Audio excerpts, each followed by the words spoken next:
Stop trying to build confidence. Do this instead. Suggest me a plan on how I should do it. Give me some points. Do not narrate scenes.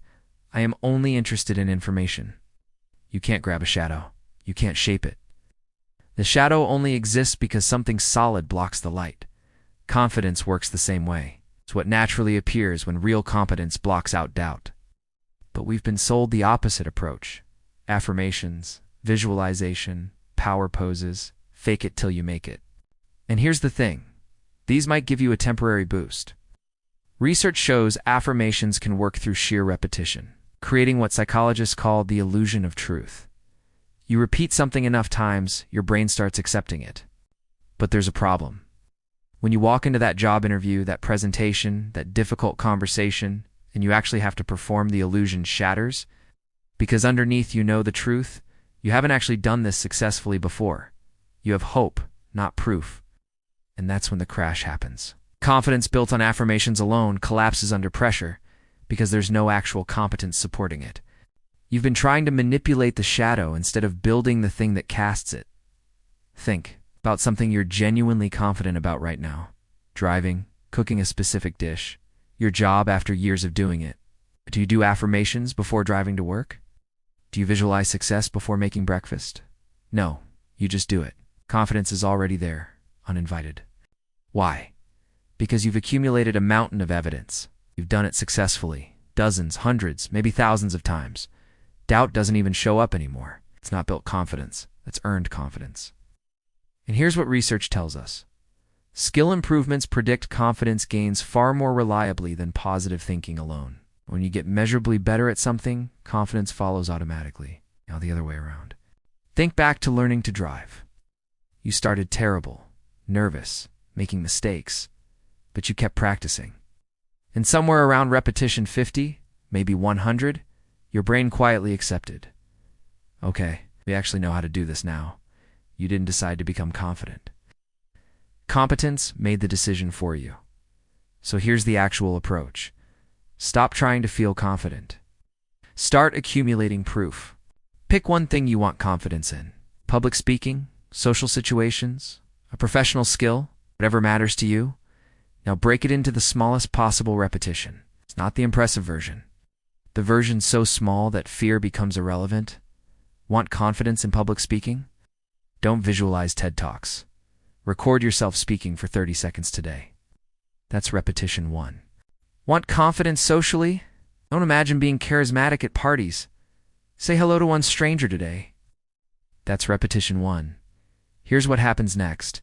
Each repetition gives you data. Real, objective data. I did this and survived. I did it again and it went slightly better. Third time, I noticed what works and what doesn't. This is the competence loop, and research backs it up. Practice builds skill. Skill builds confidence. Confidence motivates more practice. It becomes self-reinforcing. But here's the critical part. You're not just getting better, you're building evidence. Evidence is the only foundation that doesn't crumble when things get hard. Track your repetitions. Write them down. That number is your real confidence score. It's not how you feel today. Many times you've actually done the thing. That's exactly why the affirmation industry is worth billions. They're selling speed. Feel better immediately. Just believe in yourself. But here's what actually happens with that approach. You pump yourself up. Feel amazing. Attempt the thing. Fail because you haven't practiced. Your confidence crashes harder than before. Now you have more evidence that you can't do it. The competence approach feels slower initially, but it's permanent.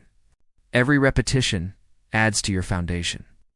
A bad performance doesn't destroy you because your confidence isn't based on feeling good. It's based on, I've done this 100 times.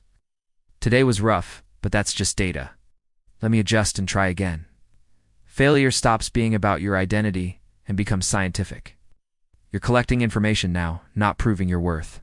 Research on growth mindset shows this shift matters enormously. When you view challenges as not yet instead of I can't, your entire relationship with difficulty changes. In 6 months from now, when someone asks how you got so confident, you won't even have a good answer because you weren't trying to build confidence. You were just trying to get better at the thing. You've already proven this works multiple times. Learning to ride a bike, drive a car, Get good at your current job? You didn't start confident, you started terrible, but you kept doing it. And at some point, without a specific moment you can pinpoint, you just became confident. Not because you chose to be, because repetition forced your brain to accept reality. We've done this successfully enough times. The doubt is no longer logical. That's the only mechanism that actually works. It's the same mechanism for everything. So why would this new thing you want confidence in be any different? It won't be. The process is identical. Do it badly. Do it again, less badly. Repeat until your brain catches up to what your actions have already proven. The confidence you want already exists. It's just on the other side of enough repetitions. Stop consuming confidence content, including this video after you finish it. Here's your assignment. Pick one specific thing. 1. Ask yourself, what's the smallest version of this I can do in the next hour? Then do it. That's repetition 1. Tomorrow, do it again. Repetition 2. Keep count. That number matters more than any feeling. 10 repetitions beats 10 affirmations every time. 100 makes you legitimately skilled. 1,000 makes you elite. Stop trying to convince yourself. Start proving it. The confidence will arrive uninvited when it sees enough evidence. Here's what matters most about this approach. When you build confidence through competence, you don't just get better at one thing. You rewire how you see yourself completely. Because now you have a formula. You know that anything you're not confident about is just something you haven't practiced enough yet. It's not a character flaw. It's not a limitation. It's just math. New job? Not confident yet, but I will be after 50 repetitions. New skill at 40? Same process that worked when I was 14?